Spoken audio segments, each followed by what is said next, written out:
présentation. Bah voilà, super. Là, je pense que c'est tout bon pour tout le monde.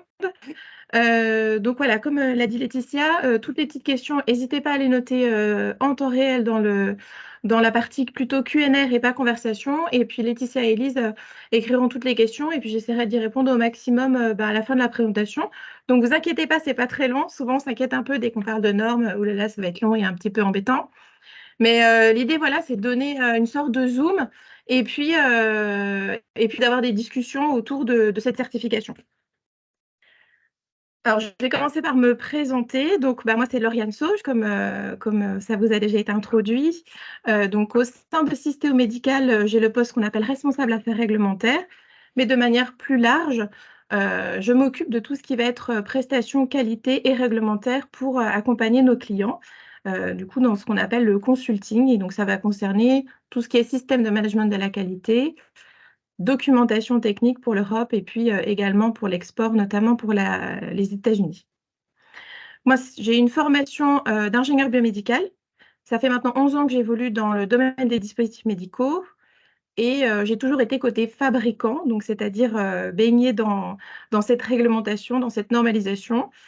J'ai fait beaucoup de dossiers techniques, toujours en évoluant avec un système qualité certifié 13485.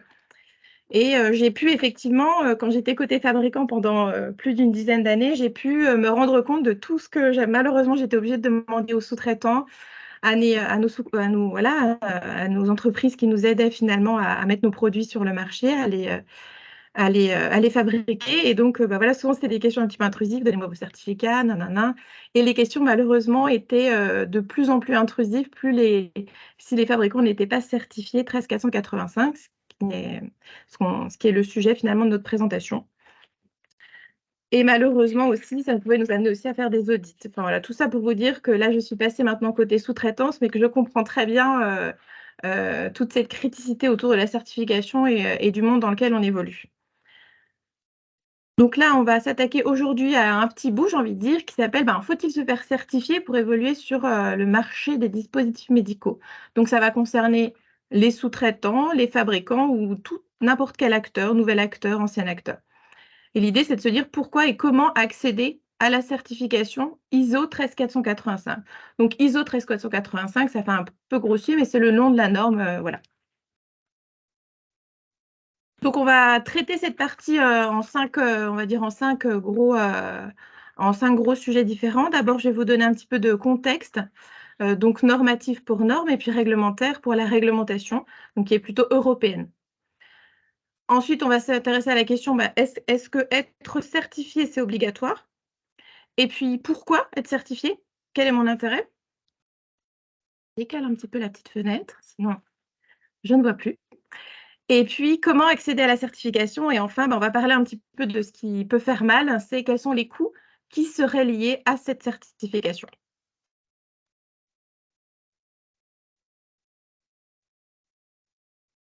Ah, je ne peux plus changer. Ah, c'est. Donc, on va commencer par la partie contexte normatif et réglementaire. Donc, la norme ISO 13485, c'est finalement ce qu'on appelle un référentiel de certification volontaire de la démarche qualité développée pour le secteur des dispositifs médicaux. Donc, c'est vraiment uniquement pour ce domaine-là. Son titre complet, il est long, mais il précise vraiment le champ d'application. C'est dispositifs médicaux, système de management de la qualité, exigence à des fins réglementaires. Et du coup, il indique son caractère de démonstration de la conformité réglementaire. Donc là, on parle déjà de réglementation, reconnue internationalement par les acteurs du secteur. Donc internationalement, c'est-à-dire effectivement que c'est une norme qui n'est pas seulement reconnue au niveau européen, mais c'est une norme qui fait référence aux États-Unis, en Amérique du Sud, en Asie, en Australie, vraiment partout dans le monde. C'est la norme de référence pour les systèmes qualité dans le domaine des dispositifs médicaux. Donc cette norme, elle est utilisée quels que soient les produits ou même les services que vous proposez à vos entreprises, que vous fournissiez pour le secteur du dispositif médical. Donc ça peut aller de la production, de la conception, distribution, des activités de mise à disposition de pièces, de services ou encore la sous-traitance. Et donc qui est concerné finalement par cette norme? Eh ben, ça va être finalement tous les acteurs évoluant ou souhaitant évoluer dans le monde des dispositifs médicaux, entrant dans le champ de certification ISO 13485, donc on a discuté un petit peu plus tôt, et qui peuvent se faire certifier. Donc ça va être des sous-traitants, des distributeurs, des mandataires, des importateurs, des établissements de santé et aussi des fabricants. Donc là, on a parlé un petit peu du contexte normatif, donc cette norme, l'ISO 13485. Maintenant, si on s'attaque à l'aspect réglementaire, donc le nouveau règlement européen, qu'on appelle vulgairement le règlement 2017-715, ou alors qu'on appelle aussi le MDR, enfin il y a plein de petits acronymes, on aime bien ça. Il change la donne finalement en matière d'obligation qualité pour les différents opérateurs économiques. Donc là, je fais juste un petit focus sur ce qui se passait avant. Donc, si vous connaissez à peine le monde du dispositif médical, vous savez qu'il y a eu un chamboulement finalement et qu'il y a ce nouveau règlement qui est arrivé. Et avant, dans ce qu'on appelait la directive, donc c'était aussi une sorte de règlement, c'était une directive européenne qui du coup diligentait un petit peu les actions que devaient faire les fabricants, les sous-traitants, etc., dans le monde des dispositifs médicaux. Mais il n'y avait pas ces aspects qualité qui étaient abordés. Là, cette fois, le nouveau règlement, il change vraiment la donne. On a vraiment des nouveautés. Par exemple, pour les distributeurs, les mandataires et les importateurs, il y a vraiment cette fois des exigences explicites en matière de système qualité. Et pour tous les autres acteurs, il y a un rehaussement des exigences pour tous les acteurs critiques du DM, dont les sous-traitants. Alors maintenant, on va s'attaquer à la question importante, c'est être certifié. Est-ce que c'est obligatoire finalement, avec ce que je viens de vous expliquer? Donc en ce qui concerne les distributeurs, les importateurs ou les mandataires, ce que je vous ai dit tout à l'heure, là, il y a vraiment des nouveautés. Les nouveautés, elles portent sur des exigences qui sont liées à la traçabilité, à la gestion des communications, aux actions de vigilance et tout ce qu'on va entendre par enregistrement et déclaration réglementaire.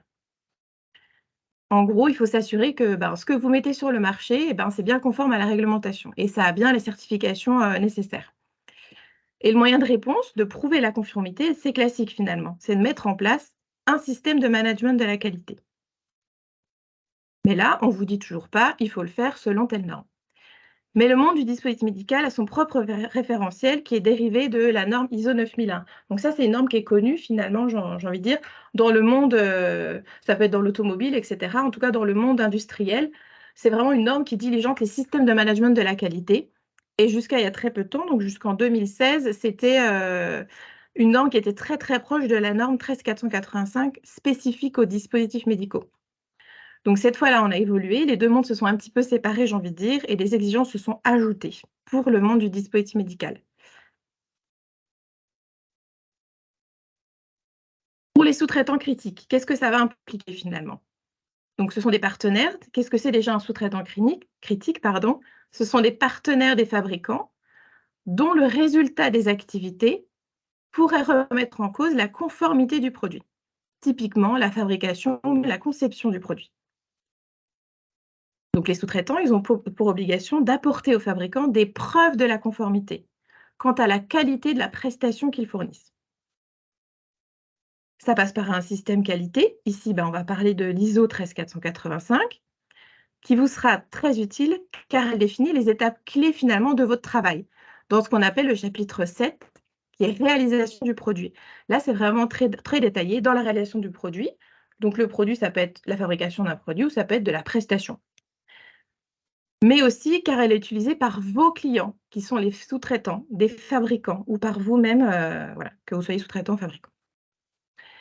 Et finalement, il est quand même vraiment plus facile et plus rapide pour un fabricant de, on va dire, quasiment copier-coller dans le dossier technique. Donc dans le dossier technique, c'est ce qu'on appelle, l'ensemble de la documentation qui va permettre à un fabricant de pouvoir, mettre sur le marché un produit et avoir un marquage CE et donc de pouvoir commercialiser son produit en Europe, par exemple.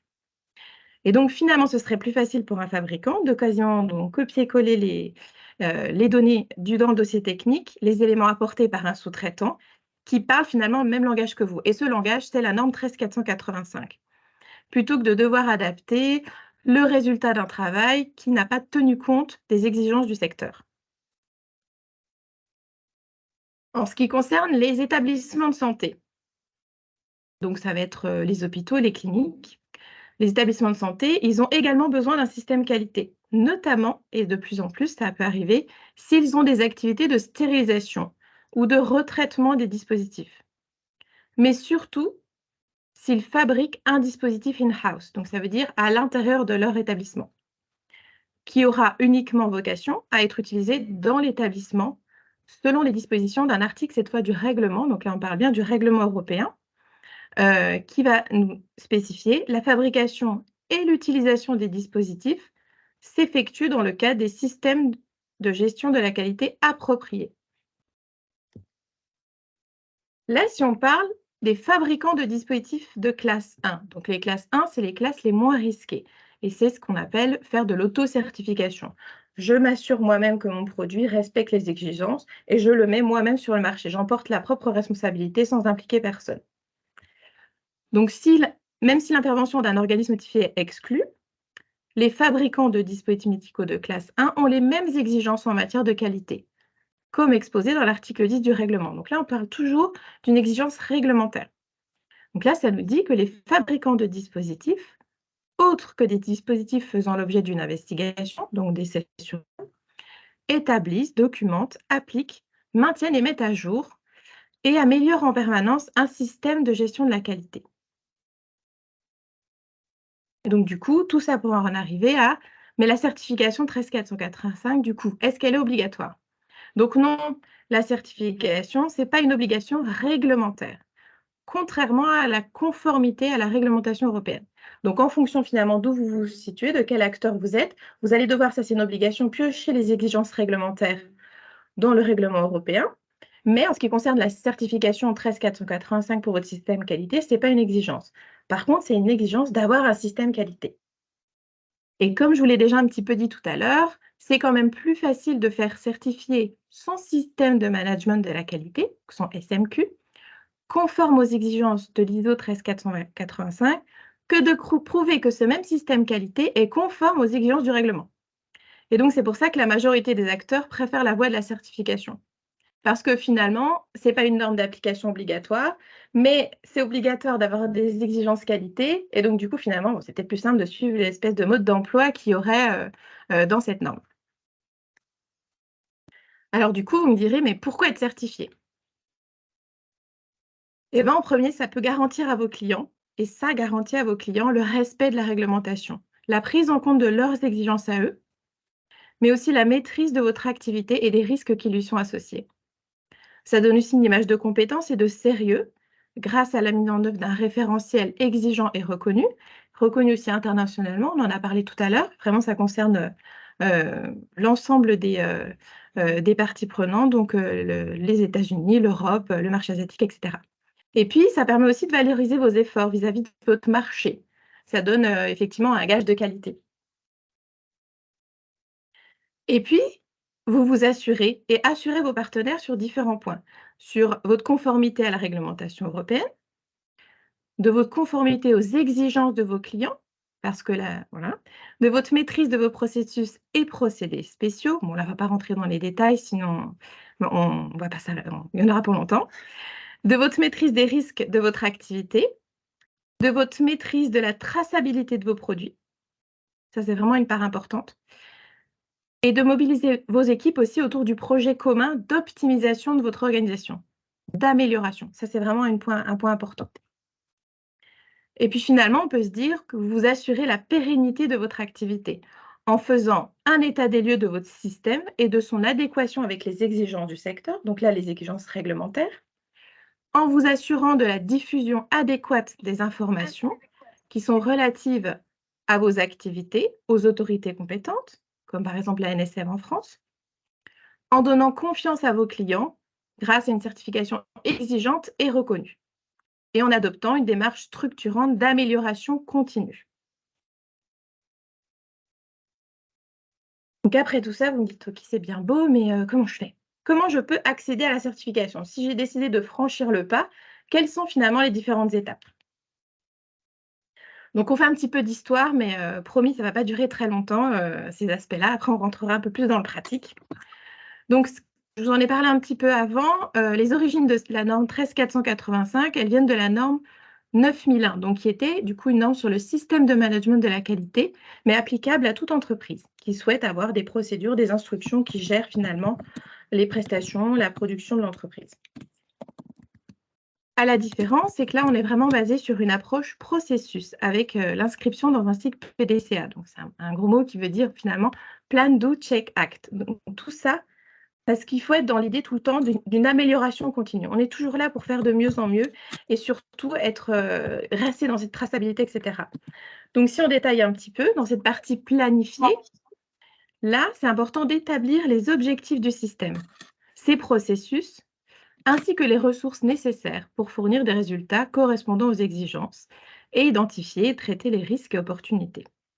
La deuxième étape, ça va être réaliser, c'est-à-dire mettre en œuvre ce que vous avez planifié.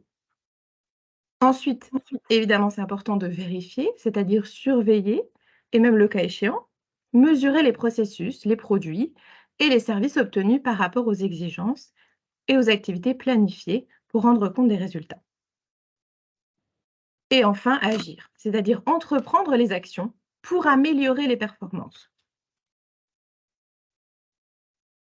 Donc, on peut voir au centre que le système de management de la qualité, donc dans cette roue finalement d'amélioration continue, nos données d'entrée, ça va être les exigences réglementaires, mais surtout vos besoins clients en fait.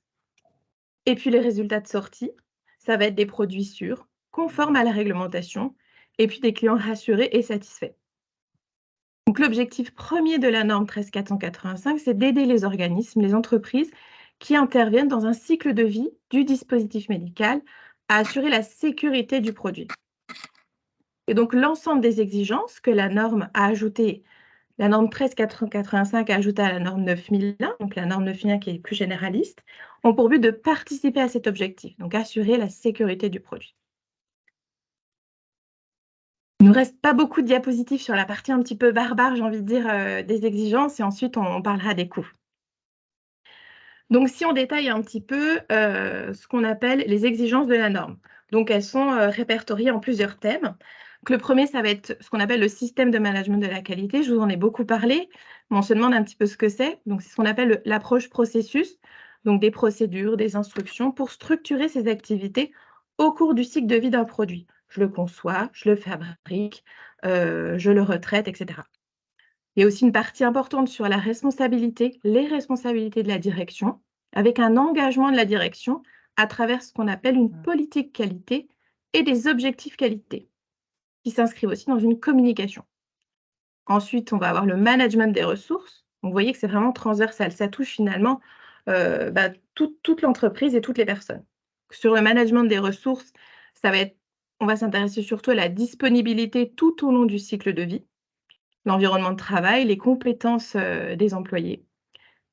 Ensuite, en ce qui concerne la réalisation du produit, donc on en a parlé un petit peu plus tôt, là, on va être centré vraiment sur la maîtrise des risques, concevoir, développer, produire et distribuer un dispositif médical en minimisant les risques. Ensuite, on a une partie mesure, analyse et amélioration. Donc là, l'idée, c'est de surveiller, de mesurer les processus qu'on a mis en place, les produits et les services au regard des objectifs, des exigences et des activités planifiées pour rendre compte des résultats.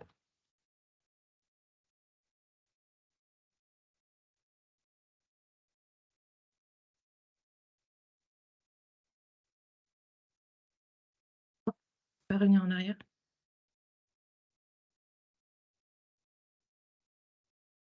Et donc là, je vous ai fait, donc là, c'est un petit peu plus pratique, promis, maintenant, il n'y a plus de choses un peu barbares. Donc là, c'est une sorte de petit mode d'emploi pour arriver à la certification. Donc ça se passe finalement en 5 étapes. Donc la première, ça va être la préparation de l'audit parce que oui, pour être certifié, comment on est certifié? C'est quelqu'un qui vient vous voir et c'est ce qu'on appelle un audit. Donc la préparation de l'audit, ensuite la réalisation de l'audit, la restitution de l'audit, la certification, qu'est-ce que ça implique, combien de temps, et cetera. Et puis une phase de surveillance et de renouvellement. Donc en ce qui concerne la préparation de l'audit, la première chose à faire finalement, c'est de choisir, donc c'est à vous de choisir, vous faites ce que vous voulez, l'organisme notifié au certificateur. Donc c'est-à-dire la personne qui va venir vérifier si ce que vous avez mis en place correspond aux exigences de la 13485. Donc, vous pouvez prendre un organisme anglais, même si vous êtes français, peu importe. C'est vraiment à votre choix de le faire.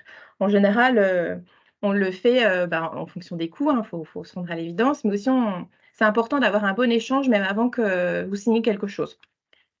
Parce que certains organismes, ils vont pas échanger beaucoup et où la conversation va être compliquée, ou ce sera que par mail. Mais je trouve que c'est toujours bien au moins de se voir un petit peu en visio, d'échanger par téléphone. Et donc, une fois que vous avez choisi votre organisme, vous allez avoir un temps d'échange avec l'équipe d'audit pour préparer cet audit. Et puis, il faudra aussi, si c'est votre première fois, votre premier audit, votre première certification, il faudra choisir votre champ de certification. Donc un champ de certification, ça veut dire, est-ce que vous fabriquez, des dispositifs médicaux? Donc est-ce que vous êtes fabricant? Est-ce que vous faites uniquement de la fabrication additive? Est-ce que vous faites, du surmoulage?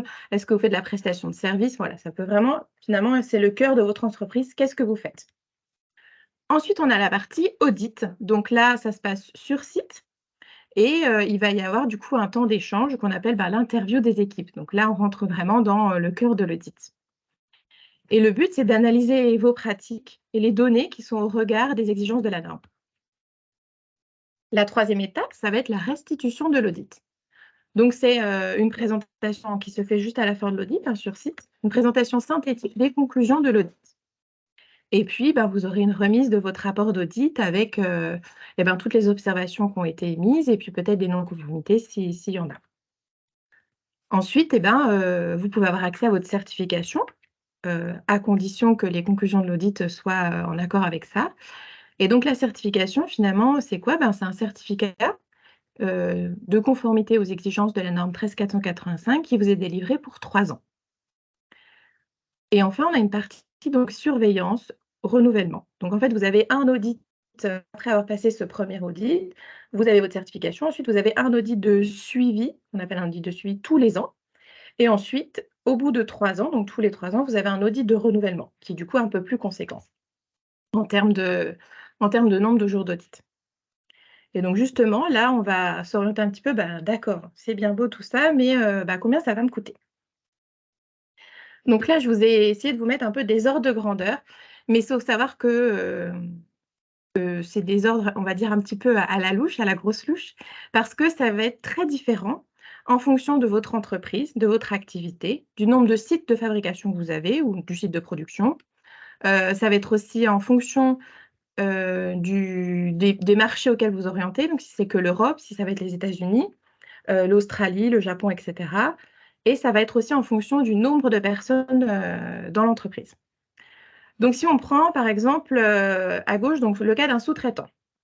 Imaginons dans le premier cas, le sous-traitant, il a 2 sites de fabrication. Donc là, on va compter en jours d'audit, donc on appelle ça des jours hommes, mais ça veut dire là quand je vous mets 4 à 7 jours hommes, c'est-à-dire qu'on estime qu'il y a entre, 1 personne va venir sur 4 ou 7 jours ou alors 2 personnes sur, 2 ou 4 jours.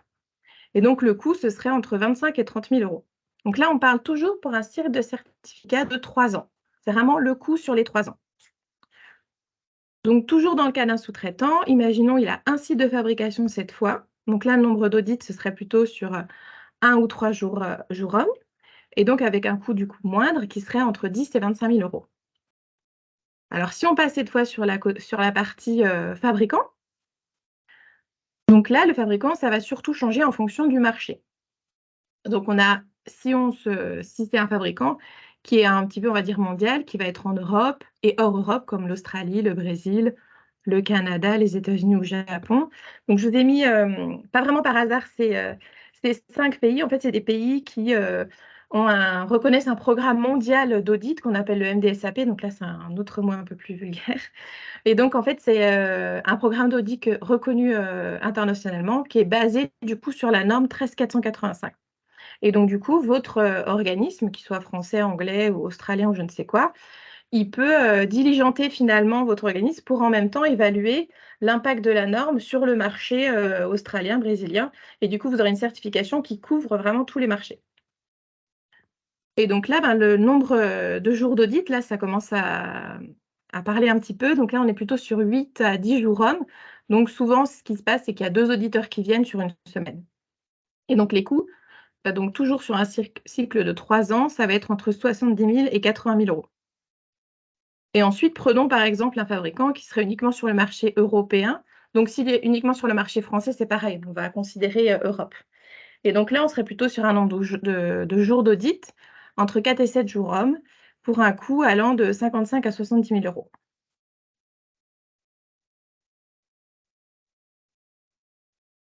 Donc enfin, on arrive enfin à une petite conclusion. Donc si je résume un peu, vous n'avez aucune obligation réglementaire, mais le marché l'exige de plus en plus. Et il y a fort à parier qu'une fois l'effort qualité passé, votre travail devienne plus efficace, plus rapide et plus conforme, et finalement moins cher. Une démarche qui n'est donc pas obligatoire, mais qui vous facilite la tâche. Et vous faites objectivement, finalement, et explicitement, la démonstration que vous êtes en capacité, ça je pense que c'est une part importante quand vous êtes par exemple sous-traitant, d'être conforme au règlement européen qui diligente le monde des dispositifs médicaux et donc de pouvoir répondre aux exigences de vos futurs potentiels clients qui évoluent dans ce monde. C'est clairement une tendance et au moins au stade de réflexion, je dirais. Donc voilà, j'ai fini. J'espère que je n'ai perdu personne au cours de cette présentation. Et donc là, je ne sais pas s'il y a des questions. Donc, au niveau des questions, donc déjà, voilà. Est-ce que j'enlève mon micro? Tu veux que j'enlève mon micro? Non, je pense que c'est OK. Donc, merci Lauriane. Merci Lauriane pour avoir débroussaillé ce sujet. Si vous avez des questions, mettez-les dans le Q&A. On en a déjà une première, en fait, Lauriane. Donc voilà, c'est une question de Mélanie, je crois. Oui, c'est ça. Donc on y a... Non, c'est pas Mélanie, c'est Mélène. La première question, c'est elle nous demande si nous avons des outils. Si vous avez des outils. Est-ce que vous avez des outils spécifiques à recommander pour gérer les versions des documents et approbation, création active, archive? Oui, alors effectivement, de plus en plus, surtout avec si vous avez un système qualité qui commence à être compliqué. Donc là, la question, je ne sais pas si tout le monde a entendu, c'est est-ce qu'il existe des outils ou est-ce que moi, en particulier, je ne sais pas, pour gérer les archivages et les différentes versions de documents. Donc moi, j'en ai pas à vous proposer de particulier, mais effectivement, il existe beaucoup de choses qu'on appelle des GED, donc des gestions documentaires. Mais il y en existe plein d'autres. Effectivement, il y a d'autres outils qualité, donc des logiciels finalement qui vous permettent de, ne serait-ce que pour la validation entre vous, entre vos équipes, mais aussi effectivement pour que tout soit tout le temps à jour. Mais là, dans ce cas, il ne faudra pas oublier que le papier, ce n'est pas lui qui vaudra, si c'est le cas, si vous souhaitez utiliser des logiciels. Donc ça fera partie d'ailleurs de l'audit de cette évaluation de logiciels. Mais oui, il existe plein d'outils différents et j'en aurais pas spécialement un à vous recommander en particulier. Moi, j'en ai jamais utilisé spécifiquement, j'avoue, mais je sais que ça se fait de plus en plus. On est dans le monde des startups et de plus en plus, ils décident d'alléger ça. Et récemment, j'ai fait un audit d'ailleurs, il y a 2 semaines, chez un fabricant qui, lui, effectivement, avait un outil de gestion et j'ai trouvé que c'était pas mal. Voilà, j'étais agréablement surprise.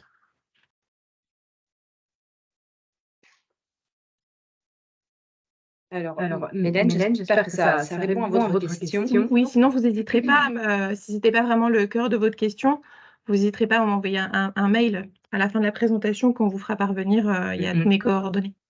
Alors maintenant, c'est Anthony qui nous pose une autre question. Et nous dit donc la certification n'est pas obligatoire, quelle que soit la classe du produit.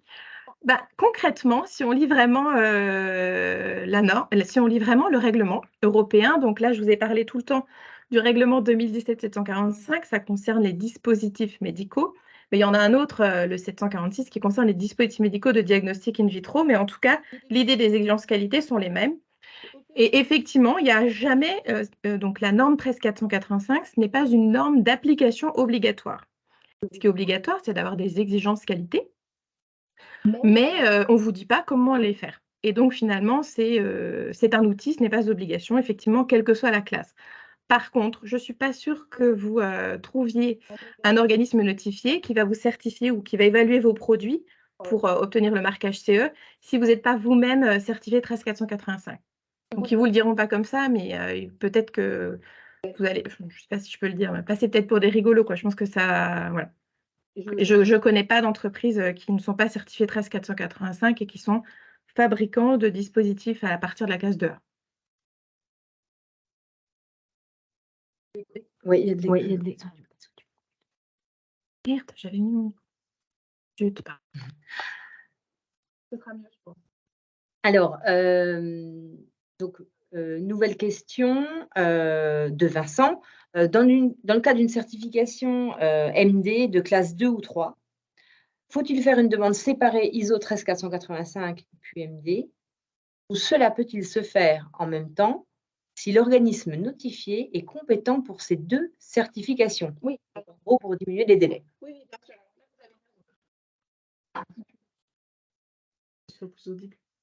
Donc là, pour répondre à la question, j'ai envie de dire, ça dépend des cas.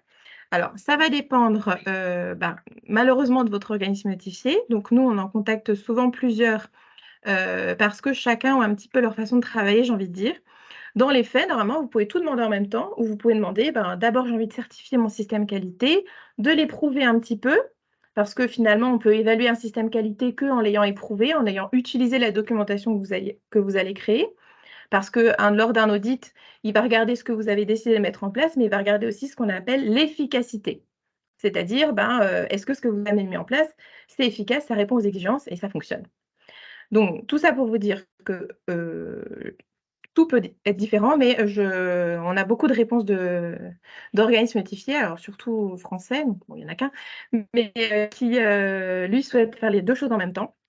Mais nous, quand on évolue dans le monde des startups, très souvent, les startups souhaitent faire d'abord leur système qualité et du coup continuer à travailler sur la partie conception et puis ensuite passer du coup à une demande de certification pour un marquage CE.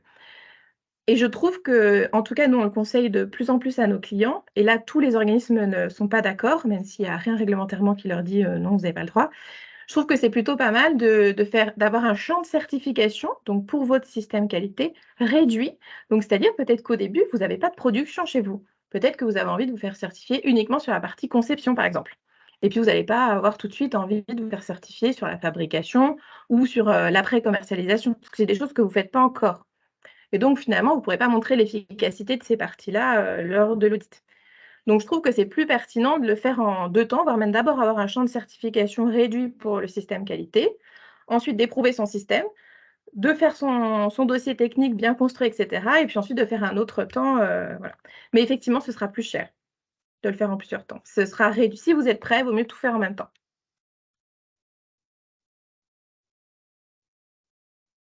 Alors, une nouvelle question de Gaëlle. Donc, on repart maintenant on repart sur le sujet des logiciels de gestion documentaire. C'était donc le rebond à la question de tout à l'heure. Donc, comment peut-on gérer les enregistrements et signatures électroniques concernant la validation software? Peux-tu nous répondre là-dessus? Donc effectivement, tout ce qui concerne la validation des logiciels, elle est donc obligatoire, ça fait partie des exigences. Quand ça va concerner soit la gestion de votre système qualité, soit la conception, soit la fabrication de votre produit. Donc, c'est ce qui touche finalement à la qualité de votre produit. Ça, c'est une obligation de le faire. Et donc, il faut rentrer dans ce qu'on appelle, donc pas dans une validation des procédés spéciaux, mais effectivement, il faut valider ces systèmes. Donc, il y a je suppose qu'il y a effectivement des entreprises qui proposent quand même des paquets qui sont déjà validés. Et puis, entre guillemets, vous pouvez vous en inspirer. Ça fera ce qu'on appelle votre QI, votre qualification d'installation. Et ensuite, à vous de faire derrière le côté qualification opérationnelle et qualification de performance. Parce que souvent, dans ces logiciels-là, il y a toujours un temps d'adaptation par rapport à votre entreprise, à votre structure, à la façon dont vous souhaitez stocker peut-être les produits, que ce soit dans le cloud ou sur votre serveur, etc. Mais effectivement, ce sera quelque chose qu'il faudra traiter en validation logicielle. Donc, pas validation logicielle selon la 62304, enfin, logiciel des dispositifs médicaux, mais une validation logicielle parce que ça concerne finalement la qualité de vos produits. J'espère que c'est un peu plus clair. Alors, une question de Sophie, on rebond de la question précédente. Donc, si nous développons un DM, mais ne nous occupons en interne que des essais cliniques, R&D, etc., et que toutes les étapes du développement, prototypage, fabrication, production sont sous-traitées, devrait-on également être certifié ISO? Alors, c'est une bonne question. Je ne sais pas quelle est la classe de votre produit, mais c'est, j'ai envie de dire, peu importe finalement. Donc non, c'est toujours pas une obligation. Par contre, vous avez quand même une obligation de vous assurer que ce que vous recevez chez vous, et donc du coup ce que vous allez mettre sur le marché, même si c'est pas une vraie mise sur le marché quand on fait de l'investigation clinique, il faut quand même vous assurer derrière d'une traçabilité et puis surtout de vous assurer de la sécurité de votre produit et que les produits sont fabriqués ou conçus selon vos spécifications. Donc peut-être finalement que ce serait pas mal d'envisager un champ de certification réduit, comme je disais tout à l'heure, peut-être qui va concerner finalement que la partie investigation clinique, ça peut se faire, pourquoi pas. Mais j'ai envie de dire, si vous êtes vraiment que là-dessus, je ne suis pas sûre que je m'embêterais pour le moment à le faire, si vous êtes vraiment que sur de l'investigation. Il y a la R&D aussi. Et il y a de la R&D? Bah là, justement, c'est ce que je disais tout à l'heure. Alors, là, ce serait intéressant d'avoir un champ de certification qui va concerner la conception du produit. Parce qu'on a quand même une partie importante dans réalisation du produit. Et dans la partie voilà, design, vérification, c'est une part importante de l'ISO. Merci Lauriane. Alors pour l'instant, nous n'avons plus de questions. Est-ce qu'il y avait d'autres personnes qui souhaitaient poser une question dans le Q&R? Ah, ça y est, ça arrive. Une nouvelle question. Gaëlle, de nouveau, que nous avons eu tout à l'heure. Donc, est-ce que vous auriez des conseils particuliers à donner pour une certification groupée ISO 13485, 9001, 14001 et 45001, un SMQ intégré, point d'interrogation, des audits communs? Alors oui, donc effectivement, plus on regroupe, plus le coût est réduit, c'est sûr, parce que effectivement, il y aura finalement une seule venue de l'équipe d'audit. Donc là, je pense qu'il faut vous rapprocher et contacter plusieurs organismes notifiés ou certificateurs différents et leur demander quelles sont leurs habilitations. Si vous en trouvez un avec qui finalement le courant se passe plutôt bien, si vous en trouvez un qui est certifié sur tous ces aspects-là, 45 000, ce serait pas mal de trouver. Là, je pense qu'effectivement, il faudrait sauter le pas. Mais ouais, je pense qu'il y en a certains qui existent, peut-être la FNA. Enfin oui, je ne vais pas donner de nom, parce que je suis en cheville avec personne. Mais oui, en tout cas, c'est un conseil que je vous donnerais. Si vous arrivez à trouver un organisme qui est certifié sur tous ces aspects et que vous êtes prêt aussi pour aborder en audit et que tout a été, entre guillemets, digéré chez vous sur toutes ces différentes certifications, je vous conseillerais de faire tout en même temps, oui. Mais c'est pas gagné. Je ne sais pas si tout le monde a les 4. Bon, à voir. Merci Lauriane. Alors, Anthony, qui nous a déjà posé une question tout à l'heure, donc nous donne un exemple cette fois-ci, avec un software donc certifié, vendu et distribué associé à un hardware non certifié. Quelle responsabilité pour l'entreprise qui distribue le hardware? Achat? Alors, si c'est uniquement de la distribution, donc là, vous aurez les obligations que je vous ai un petit peu expliquées tout à l'heure dans la présentation. Donc, ce sera uniquement des exigences, donc surtout pour la traçabilité et puis la surveillance marché, on va dire. Après, si vous n'êtes pas vraiment que un distributeur, mais que finalement vous l'intégrez comme une partie de votre produit, et donc ça m'a l'air d'être le cas, c'est vous qui hochez la tête? Oui. Donc si c'est ça, si vous êtes fabricant et du coup vous êtes le responsable légal finalement, vous êtes le fabricant réglementaire du produit qui a intégré un logiciel qui est déjà marqué CE, donc là j'ai envie de dire c'est quand même plus simple pour vous, mais derrière vous, votre responsabilité, ce sera de voir que quand vous l'avez intégré finalement ce logiciel déjà certifié, quand vous l'avez intégré dans votre hardware, il faut regarder la compatibilité et puis regarder que ça ne change pas finalement ce qui a été validé en amont. Et donc c'est ça qui va être regardé. Tony hoche la tête, je pense que ça, ouais, du coup, c'est bon, ça répond bien aux questions. Merci. Vincent nous pose une nouvelle question. Donc, vous estimez à combien de temps de la mise en place complète du QMS et autres exigences de la MDR en vue de la certification MD et le coût total en démarrant de zéro?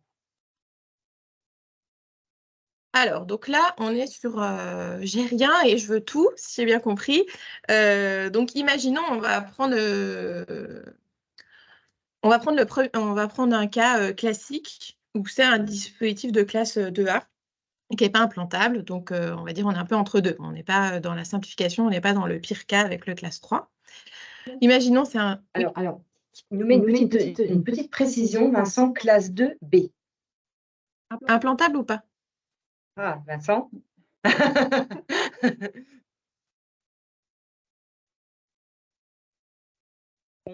Ça y est, il vient de nous répondre. Non. Ok, donc on est en 2B non implantable, c'est pas si pire. Et donc imaginons, vous avez tout qui est près de votre côté. C'est pas très français comme phrase, mais tout est près de votre côté. Donc quand je dis tout est prêt, ça veut dire que vous avez... donc je parle plutôt du produit, on va dire lui-même, parce que souvent c'est ça on a des entreprises qui souhaitent dire ah, c'est bon, on a envie d'y aller, on veut démarrer en même temps notre système qualité et notre dossier technique, mais voilà, il faut quand même que la conception soit figée. On appelle ça un design freeze. Donc si on part du fait que vous avez votre conception qui est figée, on part de là. Ensuite, l'idée, moi je trouve que c'est toujours mieux de commencer le système qualité et la documentation technique en même temps. Parce que finalement, votre documentation technique, eh ben, vous allez la construire avec les procédures, les instructions et les enregistrements que vous aurez créés dans votre système qualité. Donc, et puis, ça vous permet aussi de gagner un peu du temps, d'avancer sur les deux en parallèle. Donc là, imaginons, on est dans le cas, vous avez figé votre design. En même temps qu'on commence en même temps qu'on commence la documentation sur le système qualité ou la documentation technique, vous continuez sur la partie vérification de conception et puis sur la partie industrialisation, etc. Là, on pourrait se dire, par exemple, que pour tout ce qui va être rédaction, donc hors évaluation par un organisme notifié, je pense qu'en 12 mois, on peut arriver à faire quelque chose. En 12 mois, on peut vraiment avoir toute la documentation prête. Et en parallèle, contacter des organismes notifiés, parce que c'est un petit peu ça le nerf de la guerre, contacter des organismes, plusieurs, c'est ça que je conseille souvent, et puis définir avec eux justement le délai finalement. Donc, il y a certains organismes, ils disent on est prêt, on a plein de délais, mais au final, en fonction des codes de votre produit, etc., ils n'ont pas finalement les disponibilités. Mais voilà, j'ai envie de dire que si vous avez pris votre petit ticket boucherie chez un organisme notifié que vous êtes prêt, il se pourrait qu'en 18 à 24 mois, vous pouvez avoir une certification CE et un système qualité qui soit certifié 13485. Dans le cas d'un 2B qui n'est pas implantable, où on a déjà un design freeze, donc votre conception elle est figée. Dans le monde parfait. Merci Lauriane, on a pas mal de questions. Donc Gaël qui revient vers nous. Donc, en tant que sous-traitant, doit-on prévoir une sorte de dossier technique pour alimenter le dossier technique de notre client, qui est Legal Manufacturer? Est-ce une obligation pour nous ou seulement un service que l'on peut fournir d'entente avec notre client? Alors, c'est une très bonne question, parce qu'on a aussi ces aspects-là, parce que chez Citeo, donc moi, je m'occupe de la partie consulting, mais effectivement, on a une partie vraiment sous-traitance, fabrication, etc. Et donc, vous n'avez pas d'obligation d'avoir un dossier technique en tant que sous-traitant. Ce que vous avez, c'est des obligations de traçabilité, et traçabilité de ce que vous fournissez, de ce que vous produisez, mais aussi des matières que vous achetez pour fabriquer, si c'est de la matière dont on parle. Et vous avez aussi, par contre, ce que vous avez, on peut dire ce qu'on appelle vous êtes censé avoir pas un dossier technique, mais un DMR, Device Master Record. Donc ça, finalement, ça enregistre toute la traçabilité dont je viens de vous parler. Et c'est ça vos obligations. Après, si vous n'êtes pas dans la fabrication, mais vous êtes dans la conception, là, vous êtes une entreprise donc en sous-traitance, mais cette fois en conception, là, ce n'est pas non plus une obligation de dossier technique, mais c'est plutôt une obligation d'avoir un DHF, Device History File, qui va concerner finalement tout l'historique de conception de vos produits, les revues de conception, les phases de faisabilité, revues, voilà, toutes les différentes phases. J'espère que c'est clair. Alors, une nouvelle question de Sullivan. Conseilleriez-vous à un distributeur, 5 produits classe 1 et 2A, de se faire certifier? Sommes-nous soumis à tous les chapitres de la norme? Non, alors, je ne vais pas dire que ça, mais non, clairement non. Si vous êtes vraiment uniquement distributeur, d'ailleurs, peu importe la classe, 2A, 2B, même du 3, peu importe. Si vous êtes uniquement distributeur, ce n'est pas du tout une obligation de vous faire certifier. Donc, mais ça l'est pour personne, j'ai envie de dire. Et puis en plus, je pense que en termes d'image, je pense qu'un distributeur n'a pas forcément ce besoin finalement de prouver toute son suivi, contrairement finalement à un sous-traitant ou un fabricant. Et par rapport à vos obligations et par rapport aux exigences de la norme, non, les distributeurs n'ont pas à respecter de toute façon tous les chapitres de la norme. Donc effectivement, vous pourriez aussi vous faire certifier 13485, mais uniquement avec un champ réduit, un champ sur la distribution de dispositifs médicaux, je ne sais pas, pour les implants mammaires, ça peut être voilà, un peu spécifique aussi, pourquoi pas.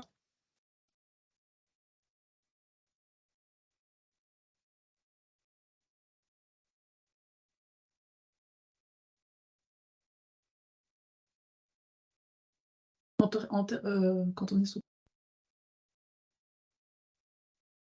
Tu sais, c'est la personne qui avait posé la question sur le dossier technique pour les volontés, le dossier technique du client légal. Alors effectivement, il y a toute cette partie. Donc là, ça va plutôt être aussi dans votre DMR, dans le dossier de fabrication, j'ai envie de dire. Dans vos dossiers de lot, il peut y avoir aussi des obligations. Donc, je dirais pas que en termes de risque. Donc là, c'est plutôt vous devriez faire, ça c'est plus une entente, je sais pas si c'est vraiment une obligation, une analyse de risque process. Donc, une PFMIA, ce serait pas mal, effectivement. Et puis, surtout aussi, de plus en plus, il y a des exigences aussi en termes c'est pas de plus en plus, des exigences aussi en termes de validation de vos procédés de fabrication. Et ça, je ne serais pas étonnée que de plus en plus, voilà, les fabricants vous posent ces questions. Est-ce que votre process, il est validé? Voilà. Donc, les termes de validation du procédé qui sont souvent liés avec les analyses de risque et risque processus de fabrication. Là, effectivement, les fabricants de plus en plus sont tatillons parce que finalement, c'est quelque chose qui ne gèrent pas, mais dont ils sont responsables. Et donc, lors d'un audit, ce que je disais la semaine dernière, donc il y a 2 semaines, quand j'ai fait un audit chez un fabricant, une de leurs questions qu'on leur pose, c'est très bien, donc ça, tout est fabriqué chez votre sous-traitant. Est-ce qu'il a validé telle et telle étape? Si oui, est-ce que vous pouvez montrer la validation du processus de fabrication et même aussi des fois les validations de méthode. Donc ça, c'est pas nouveau, les validations de méthode, mais c'est, j'ai envie de dire, dans l'air du temps des questions des auditeurs. J'ai un peu étendu l'histoire de l'analyse de risque, mais c'est parce que souvent c'est lié. Très bien, merci. Très bien, merci Lauriane. Je ne sais pas si, alors pour l'instant, je n'ai plus de questions qui arrivent. Je laisse encore quelques instants au cas où que certains souhaitent rebondir sur ces questions. Donc, je vais mettre tout de suite donc, dans le Q&R.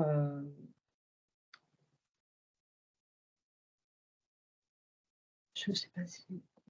Je vais mettre dans la conversation. Vous avez tous accès à la conversation normalement. Je vais mettre tout de suite l'adresse mail. Ah, donc on a Gaëlle qui remercie pour la présentation et les éléments de réponse apportés. Merci à vous, Gaëlle. Je mets l'adresse mail de Lauriane.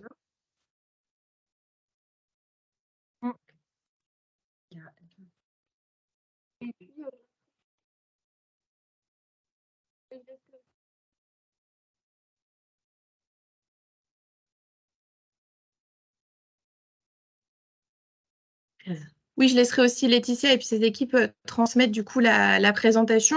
Comme ça, si vous souhaitez y revenir, vous pouvez y revenir. On vous transmettra, le replay sera disponible certainement peut-être sur LinkedIn ou je ne sais quoi. Et puis, du coup, à la fin de la présentation, il y a mon adresse mail. Donc voilà, n'hésitez pas. Je ne dis pas que je vous y répondrai tout de suite. Mais en tout cas, les questions, elles seront traitées s'il y en a, il n'y a pas de souci. Avec plaisir. Donc voilà, moi de mon côté, avec Élise, on a mis donc l'adresse mail de Lauriane. Ah, j'ai eu l'impression qu'il y a une belle question. Mais oui. Super. Vincent nous pose une question intéressante. Il nous demande s'il existe des aides financières publiques en vue de la certification. Alors oui, si vous êtes un fabricant français, il existe plusieurs aides. Donc ça va dépendre de plusieurs choses. Ça va dépendre déjà, donc, est-ce que vraiment vous êtes une entreprise qui est basée en France? Ensuite, ça va dépendre de la classe de votre produit. Donc, même si on parle de système qualité, ça va dépendre de la classification. Donc, les aides, c'est ce qu'on appelle les dispositifs DIAC-DM de la BPI. et donc ils proposent des aides sur 3 volets différents. Le premier volet, c'est sur la partie système qualité, donc mise en place ou mise à niveau ou audit d'un système qualité selon la norme 13485. Ensuite, le deuxième volet, ça va être sur la certification CE, donc sur la constitution ou la mise à niveau de la documentation technique. Voilà. Et donc et puis le troisième volet, ça va concerner l'investigation clinique, mais uniquement le protocole d'investigation clinique. Donc là, voilà, c'est les 3 volets sur lesquels intervient de l'aide. L'aide est à hauteur de 50% sur le montant.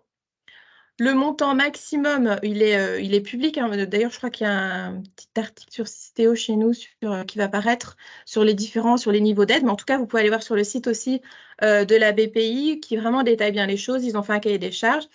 Et donc, imaginons, on prend le pire cas, par exemple, pour un classe 3, si on veut faire un dossier technique, ils prennent sur 100 000 euros, par exemple, imaginons, votre expert vous demande 100 000 euros pour faire tout le dossier technique, c'est lui qui vous monte tout, qui vous écrit tout, etc. La BPI prend en compte 50%. Donc, peu importe le montant, mais c'est juste le montant maximum. Ça va être 100 000 euros, par exemple, pour un dossier technique en classe 3. Je crois que c'est 80 000 pour un 2B. Et puis 60 000 pour un 2A. Et donc, vous l'aurez compris, du coup, pour les classes en dessous, ces aides ne s'appliquent pas. Et donc, dernière obligation, enfin, en tout cas, dernière exigence pour pouvoir profiter de ces aides, il faut que l'expert choisi, parce que du coup, c'est un expert qui a été approuvé par la BPI, il faut que ces experts soient certifiés, enfin, en tout cas, soient compétents sur les différents volets sur lesquels vous intervenez. Et donc, pour info, enfin moi et puis mon collègue Jérémy, qui est responsable qualité chez Cystéo, on est expert sur le volet 1 et le volet 2, donc sur la partie système qualité et sur la partie documentation technique. Et donc, ça concerne que pour le marché européen. Merci.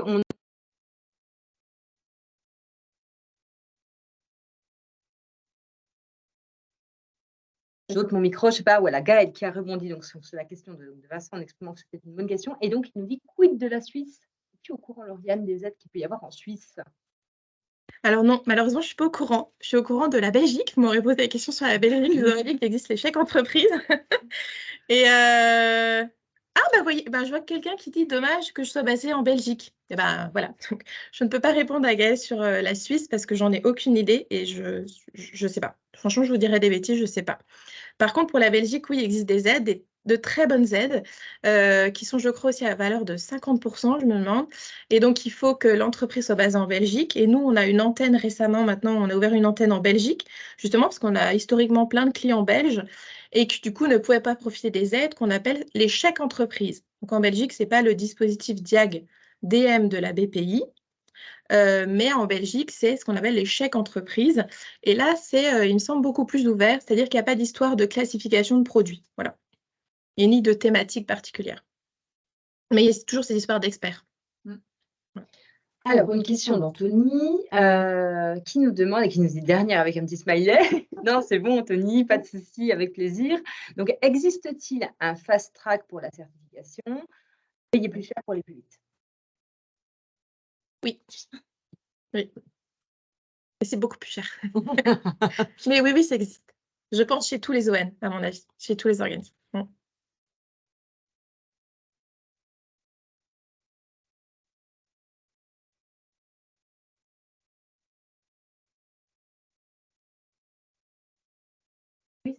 Alors, c'était sur la Belgique, on avait bien quelque chose. On avait Sophie, voilà, qui Je crois que nous n'avons plus de questions. Je sors du chat, je repars dans le Q&R. Voilà. Ah, on a un commentaire, il y a Vincent, c'était le quid de la Suisse. C'est bon. Donc voilà.